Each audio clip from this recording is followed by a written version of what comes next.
হাজারবার তাড়িয়ে দেওয়ার পরেও যে মানুষটা তোমার কাছে বারবার ফিরে আসতেছে সে তোমার মায়ায় পড়ে গেছে, যার কারণে সে তোমাকে ছাড়া থাকতে পারতেছে না আর বারবার ফিরে আসতেছে, অথচ তুমি তাকে পাগলের মতো অবহেলা করতেছো। মনে রেখো, মানুষ সব সময় সঠিক আসে না, আর মানুষ সব সময় সবার জন্য বসে থাকে না। যদি মানুষের মন থেকে একবার উঠে যাও তাহলে আর দ্বিতীয়বার আসার চেষ্টাও করো না, কারণ মানুষ একবার মন থেকে উঠে দেওয়া জিনিস কখনোই গ্রহণ করে না। দেখো, পুরুষ মানুষ এমন একটা জিনিস যে তোমাকে পাগলের মতো ভালোবাসবে এবং কি পাগলের মতো তোমাকে শাসন করবে।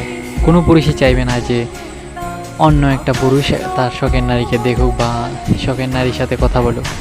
আর যে পুরুষ তোমাকে ইচ্ছা মতো স্বাধীনভাবে চলতে দিবে তাহলে বুঝে নিও সে পুরুষ তোমাকে ভালোবাসেনি, কারণ তার একটা গেলে 10টা থাকবে, তোমাকে নিয়ে তার কোনো চিন্তা ভাবনা নেই। তুমি গেলে তার কি হবে? তার একটা সংখ্যা কমে যাবে, কারণ সে অনেকগুলোর সাথে আছে, একটা সংখ্যায় জাস্ট কমে দেবে আর কিচ্ছু না। দেখো, তুমি যে জিনিসটার অবহেলা করতো সেই জিনিসটা কিন্তু অনেকজনের কাছে অনেক দামি। যেটা তুমি সহজে পেয়ে গেছো সেটা মানুষ 7 বছর সাধনা করেও পায় না। তাই থাকতে জিনিসের মূল্য দিতে শিখো, হারায় গেলে কখনো পাইবা না, হোক সেটা ভালোবাসা বা কি। আর মনে রেখো, তুমি যে জিনিসটাকে আজ অবহেলা করে দূরে সরিয়ে দিচ্ছ, কোনো না কোনো একদিন সেই জিনিসটাকে কেউ সুন্দর করে যত্ন করে রেখে দিবে, সেদিন হাজার হাফিস করেও কাজ হবে না।